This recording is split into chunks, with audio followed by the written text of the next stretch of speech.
ஓதுமறை வேத நெறி உண்மையாயொழுகி வளர் யோகியர்களார் புகழ்கின்ற மாதவச் செயல்கை மீறி நாதரெனும் நாமம் பெற்று மண்ணில் என் போல் உள்ளோர்க்கிறங்கி ஏதுமில்லாத பரவெளியிலே ஒளிவில் ஓடும் என்றனை இருத்திய சுத்த வேத முடிவான நிதி போதுமிதன்றோது மட்டும் பூட்டுங்குரு சாலை ஆண்டவா. எல்லோருக்கும் நமஸ்காரம். எல்லோரும் மரணமில்லா பெருவாழ்வு அப்படிங்கிற தலைப்பில் நிறைய பேசுனாங்க. நான் என்ன தலைப்பு எடுத்துக்கிட்டேன்னா, சந்தோஷமாக வாழ்கிறது எப்படி, நம்ம வாழ்க்கையை சந்தோஷமாக எப்படி வாழ்கிறது. இதுக்கு தாங்க எல்லா மதங்களும் வந்துச்சு, எல்லா ஞானிகளும் வந்தாங்க, எல்லா பாரவான்களும் நமக்கு என்ன சொல்லி கொடுத்தாங்கன்னா, உன் மனம் உன்னைய தீங்கில் கூட்டிகிட்டு போய்கிட்டு இருக்கு, அதை கொஞ்சம் கவனி, அதுலேருந்து நீ தப்பிச்சுக்கோ அப்படின்னு இந்த ஒரு விஷயத்தை சொல்கிறதுக்கு தான் எல்லா ஞானிகளும் எல்லா மதங்களுமே வந்துச்சு. நம்ம எல்லாரும் எதுக்குங்க சேர்த்துக்கிட்டோம்? பணம், பொருள், சொத்து பத்து எல்லாம் சேர்த்தோம். இன்றைக்கி நல்ல நிலையில் இருக்கோம். சொல்லப்போனால் நிறைய பேர் இப்போ அமெரிக்காவிலேருந்து பார்க்குறீங்க. இந்தியாவிலேருந்து பார்த்தீங்கன்னா நிறைய பேரோட கனவு அமெரிக்கா போய் பார்க்கணுங்கிறது. எல்லாம் வெற்றிகரமாக அமெரிக்காலேயே இருக்கிறீங்க. இப்போ இது எல்லாம் நம்ம எதுக்கு சேர்த்துக்கிட்டோம்னா, நம்ம சந்தோஷமாக வாழணும், நம்ம வாழ்க்கையை மகிழ்ச்சியாக இருக்கணும், நிம்மதியாக இருக்கணும். இதுதான் நம்ம நோக்கம். இதுக்கு தான் நம்ம எல்லாம் சேர்த்தோம். இப்போ மனிதனுக்கு மட்டும் சிறப்பாக ஒரு குணம் இருக்குங்க. இது எல்லாமே எங்கள் தெய்வம் சொல்லி கொடுத்தது தான். என்னோடய கருத்து எதுவுமே இல்லை, நான் எடுத்து சொல்கிறேன் உங்களுக்கு. இப்போ மனிதனுக்குன்னு தனித்துவமாக ஒரு குணம் இருக்குங்க. அது என்னன்னு பார்த்தீங்கன்னா, மனிதன் மட்டும் எதுவாக இருந்தாலும் அவனுக்கு கற்றுக் கொடுக்கணும். அவனாக எதுவுமே கற்றுக்க முடியாது. இப்போ நீங்கள் மாடு பார்த்தீங்கன்னா கண்ணுக்குட்டி போடும், அந்த குட்டி கீழே ஒழுகும், ஒரு 2 நிமிஷத்தில் என்ன பண்ணும், எந்திரிச்சு போய் தாய் மாட்டுக்கிட்ட பால் குடிக்கும். ஆடு அப்படி தான், எல்லா மிருகங்களும் அப்படி தான். அதான் மனிதன் மட்டும் அப்படி கிடையாது. அவன் பிறப்பான், அழுதுட்டு கிடப்பான், அவனை தூக்கி மடியில் வச்சு நம்ம தான் அவனுக்கு உணவு கொடுக்கணும், பால் கொடுக்கணும். எந்த உயிரினத்துக்கும் போய் நீ மாடு, நீ புல்லு தான் சாப்பிட்ணும், நீ அசைவம் சாப்பிடக்கூடாது, இந்தந்த புல்லு தான் சாப்பிட்ணுன்னு யாரும் சொல்லி கொடுக்கலங்க.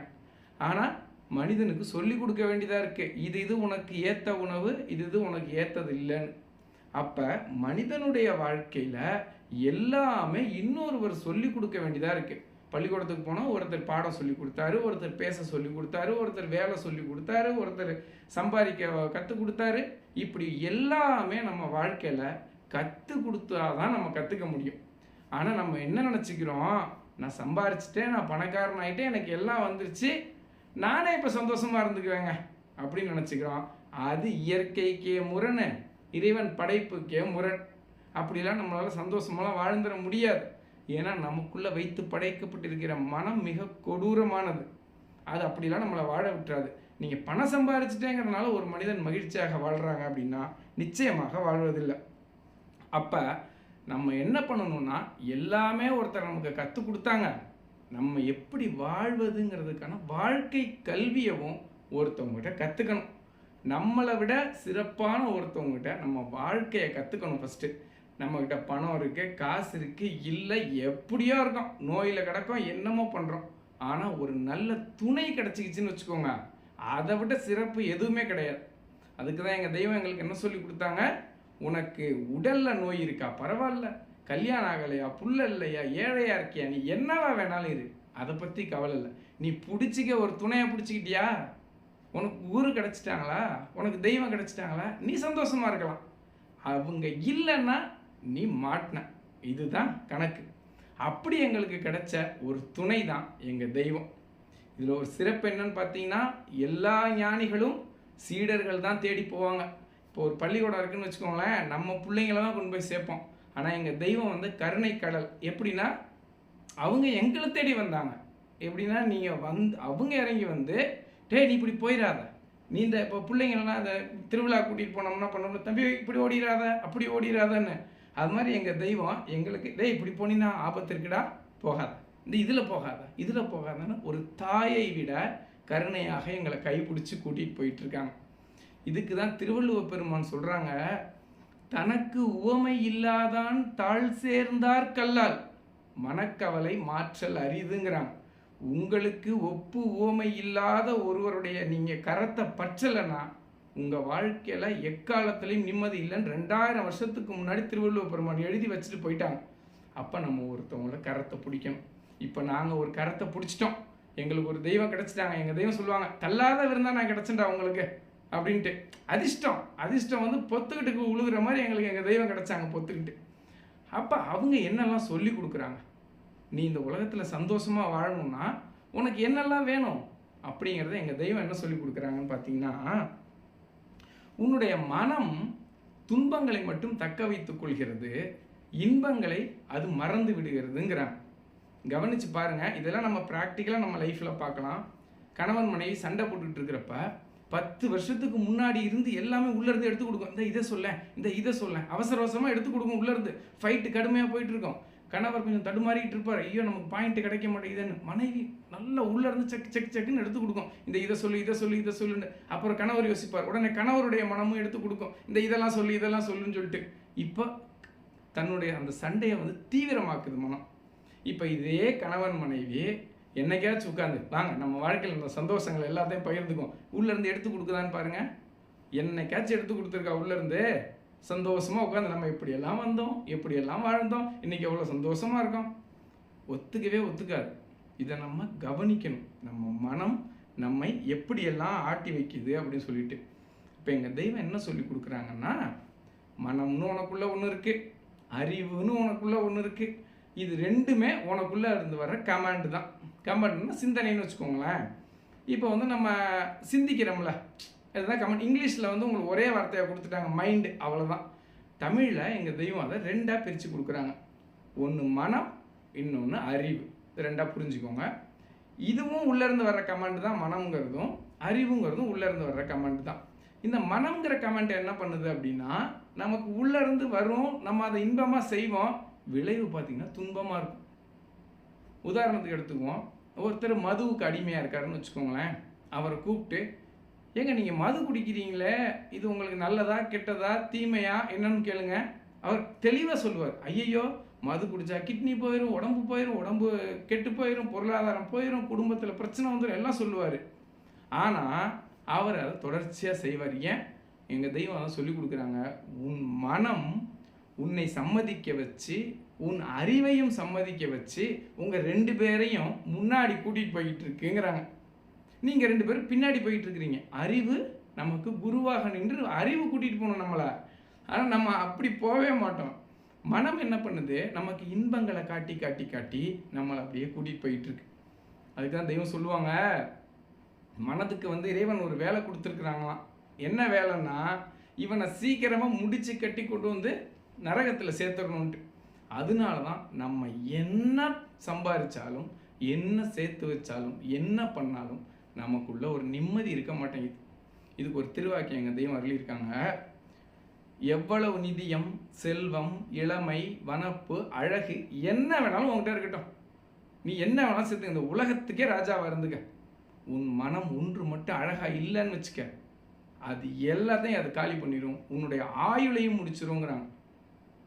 அப்போ நம்ம எது கூட போராட வேண்டியவர்களாக இருக்கிறோம்? நம்ம மனசு கூட போராட வேண்டியவர்களாக இருக்கும். ஏன் இந்த மனசு இவ்வளோ கொடூரமாயிடுச்சு? நம்ம சின்ன குழந்தையில இருந்தோங்க, எவ்வளோ சந்தோஷமாக இருந்தோம். பொம்மை வீடு, பொம்மை காரு, பொம்மையில் தான் எல்லாமே செஞ்சு வச்சுக்கிட்டோம். பொம்மை வண்டி, பொம்மை இருந்துச்சு, எல்லாம் சுற்றி சந்தோஷமாக விளையாடிட்டு இருந்தோம். அது எல்லாம் போலியானது, ஆனாலும் நமக்குள்ள ஒரு சந்தோஷம் இருந்துச்சு. பெரிய ஆளானோம், நிஜமான வீடு, நிஜமான காரு, நிஜமான வண்டி எல்லாம் நிஜமாக வந்துருச்சு. ஆனால் சந்தோஷம் மட்டும் போயிடுச்சு. எங்கே போச்சு? டூப்ளிகேட்டாக வச்சு பொம்மையை விளையாண்டப்போ சந்தோஷமாக இருந்தோம், ரியலாக எல்லாம் வந்ததுக்கப்புறம் போயிடுச்சு. ஆசாசையாக வீடு கட்டினோம், அதுக்கப்புறம் சொல்கிறான், ஏங்க வீட்டுக்குள்ளேயே இருந்து ரொம்ப போர் அடிக்குது, எங்கேயாச்சும் வெளியில் போயிட்டு வரலாமேங்கிறோம்.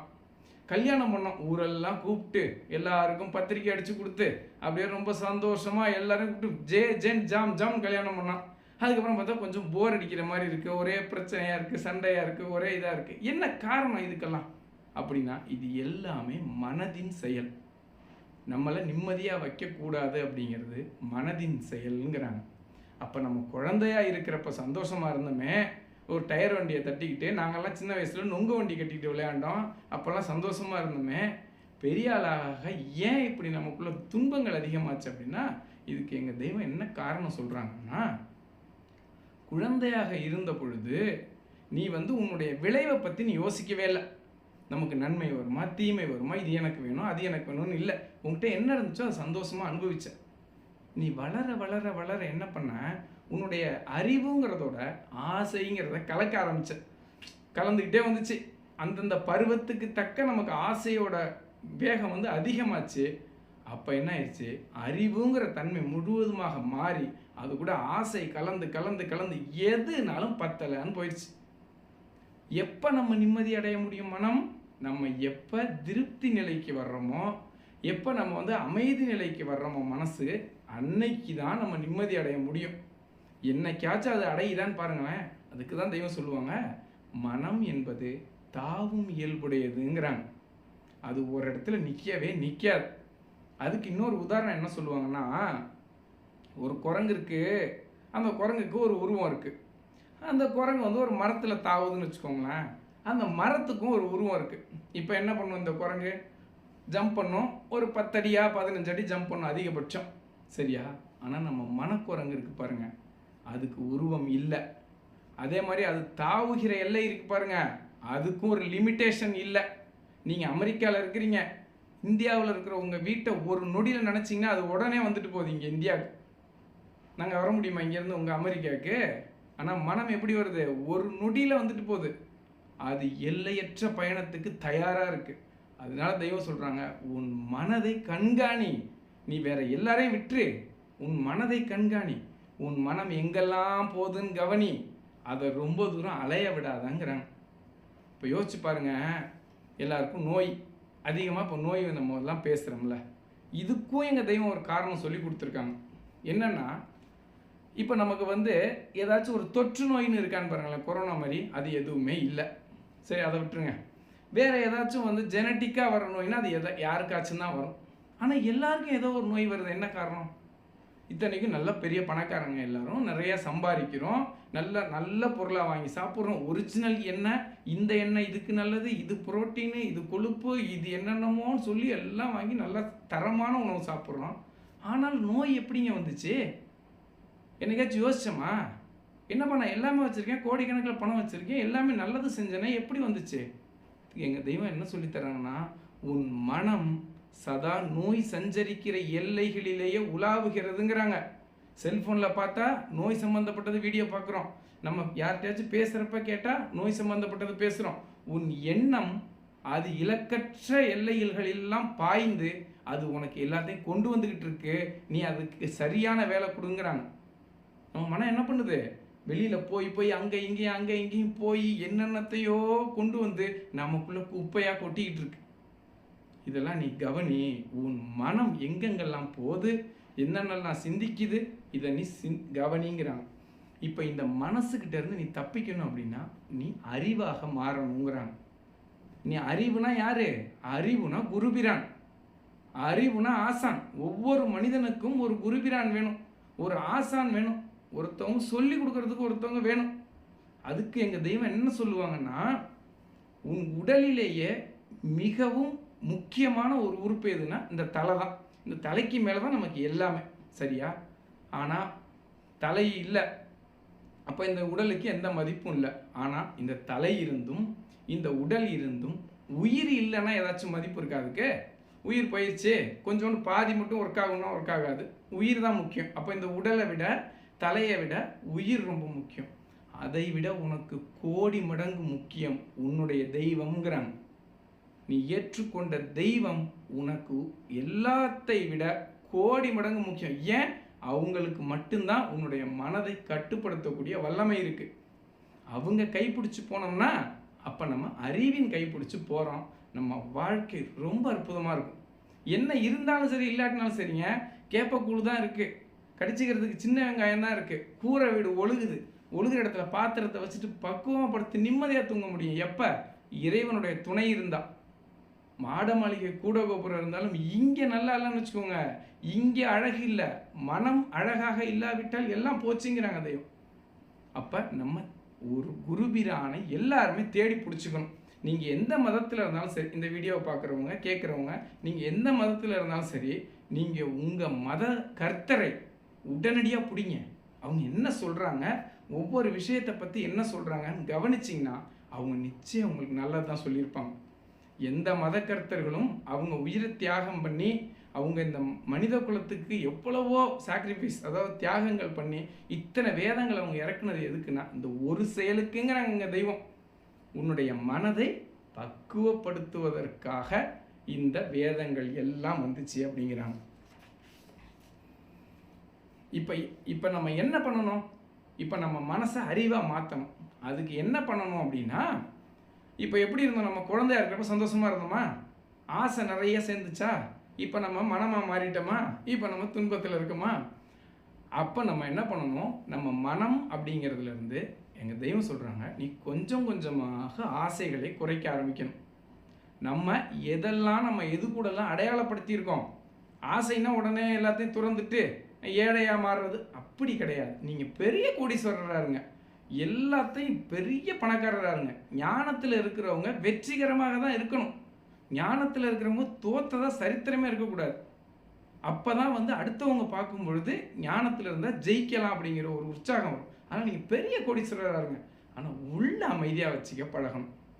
மனம் போதும் அப்படிங்கிற திருப்தி நிலையில் அமைதியாக வச்சுக்க பழகிட்டோம்னா வாழ்க்கை ரொம்ப உற்சாகமாக சிறப்பாக மாறிடும். நம்ம அடுத்துன்னு ஓட ஆரம்பித்தோம்னா எக்காலத்துலேயும் அது நிற்காது. அதுக்கு தான் எங்கள் தெய்வம் என்ன உழவு சொல்லி கொடுக்குறாங்க, அறிவாக இருந்த ஆசை கலந்துக்கிட்டே இருந்துச்சு, இப்போ நீ மனமாக மாறிட்ட. இப்போ இந்த மனதில் இருந்து ஆசைகளை நீக்குவது தான் இந்த வாழ்க்கையோட ப்ராசஸ்ன்ட்டாங்க. எதெல்லாம் நான் அடையாளப்படுத்தியிருக்கேன்? இந்த வீடு நானா? இல்லை. நான் வச்சுருக்க கார் நானா? இல்லை. நான் வச்சுருக்க வண்டி நானா? இல்லை. நான் எதெல்லாம் என்னோடதுன்னு நினச்சேன், இந்த சொந்த பந்தங்கள்லாம் என்னோடதா? இல்லை. இந்த கைகால நான் இல்லை, என்னுடைய உயிர் மட்டும்தான் நான் அப்படின்னு நம்ம எது மேலெல்லாம் அடையாளம் வச்சுருக்கோமோ அந்த அடையாளத்தை எல்லாத்தையும் முற்றிலுமாக துறந்துட்டு நான் அப்படின்னா என்னுடைய உயிர் மட்டும்தான் அப்படின்னு நம்ம ஒரு குறுகிய ஒரு அழகான குட்டி வட்டத்துக்குள்ளே நம்ம வந்துட்டோம்னு வச்சுக்கோங்க. மனமும் அழகாக குட்டியாக அதுக்குள்ளே இருக்கும், அறிவும் அழகாக அதுக்குள்ளே இருக்கும். நம்ம ரொம்ப அற்புதமாக வாழலாம். நம்ம பணம் இருக்கட்டும், புகழ் இருக்கட்டும், எல்லாம் வெளியில் தானே நடக்குது. நமக்குள்ளே நம்ம என்னமோ சொத்து சேர்த்துக்கிட்டாங்க, என்னென்னமோ வச்சுக்கிட்டோம். இதெல்லாம் எங்கே இருக்குது? இப்போ நம்ம ஒரு பெரிய வீடு கட்டியிருக்கோம். இப்போ அந்த வீடு எங்கே இருக்குது? நம்ம எண்ணத்தில் இருக்குங்கிறாங்க எங்கள் தெய்வம். நீ 10 ஏக்கர் வாங்கி வச்சுருக்க, 10 ஏக்கரையும் அள்ளி சுருட்டி எப்படியோ நம்ம மண்டைக்குள்ளே வச்சுக்கிட்டோமா? இல்லை. ஒரு எண்ணத்தில் இந்த இடத்துல எனக்கு ஒரு 5 ஏக்கர் இருக்குது, இது என்னுடைய வீடு, இது என்னுடைய பேங்க் பேலன்ஸ், இது எல்லாம் என்னுடைய எண்ணத்தில் இருக்குங்கிறாங்க. அவ்வளோதானே? இதுதானே வாழ்க்கை, வேறு ஒன்றும் கிடையாது. அப்போ மனமாக இருந்தோம் மன்னிக்கணும், அறிவாக இருந்தோம் மனமாக மாறணும். இப்போ மனதிலிருந்து திரும்ப நம்ம அறிவாக மாறுவது தான் இந்த வாழ்க்கையோட ப்ராசஸ். இது எல்லாம் புரிஞ்சுக்கோங்க. நீங்கள் எந்த மதத்தில் வேணாலும் இருங்க, எங்கள் தெய்வம் ரொம்ப அழகாக சொல்லி கொடுப்பாங்க. என்னென்னா, எல்லா மதமும் வேறு வேறு இல்லைப்பா, எல்லாம் ஒன்று தான். ஒருத்தர் பானிங்கிறாரு, ஒருத்தர் வாட்டருங்கிறாரு, ஒருத்தர் வெள்ளம் அப்படிங்கிறாரு, தமிழ்காரர் தண்ணிங்கிறாரு. தண்ணி குடித்தாதான் தாக அடங்குங்கிறாரு ஒருத்தர் வாட்டர் குடிக்கணுங்கிறாரு, ஒருத்தர் பானி குடிக்கணுங்கிறாரு. ஒரே பிரச்சனையாக இருக்குது. ஒருத்தர் கொண்டு வந்து நடுவில் தண்ணி பாட்டில் வச்சார், இதை குடித்தாதாங்க தாக அடங்குன்னு பொருளை கொண்டு வந்து வச்சுட்டாரு. இப்போ இவங்க இந்த 4 பேருக்குள்ளே சண்டை இருக்க போதா? இருக்க போகிறதில்ல. அப்போ எல்லா மதங்களும் ஒரே ஒரு பொருளை தான் போதிக்குதுங்கிறாங்க. எல்லா மதமும் கடவுள் இருக்குங்குது, எல்லா மதமும் வேதம் இருக்குங்குது, எல்லா மதமும் அந்த மத கர்த்தர் ஒருத்தர் இருக்கிறாருங்குது, எல்லா மதமும் மரணத்திற்கு பிறகு சொர்க்க நரகம் இருக்குங்குது. எந்த மதம் மாற்றி சொல்லுது? அப்போ இந்த மதங்கள் எல்லாம் எதுக்கு வந்துச்சுன்னா சின்ன வேலை தான், ஆனால் ஒரு பெரிய ப்ராசஸ். என்னென்னா மனதை அறிவாக மாற்றக்கூடிய ப்ராசஸ். இப்போ நம்ம எல்லாரும் சந்தோஷமாக வாழலாங்க, ரொம்ப ஆனந்தமாக இருக்கலாம், நம்ம எந்த சூழ்நிலையில் வேணாலும் இருக்கலாம். ஆனால் எங்கள் தெய்வம் சொல்லி கொடுத்தது இதுதான், உன் மனதை கவனி, நீ மகிழ்ச்சியாக வாழலாம் அப்படின்னு சொல்லியிருக்காங்க. மணி 11:40 ஆச்சு, போதும், நிறைவு செஞ்சுக்கலாம். மீண்டும் ஒரு பதிவில் நம்ம இன்னும் விலாவாரியாக பேசலாம். நமஸ்காரம்.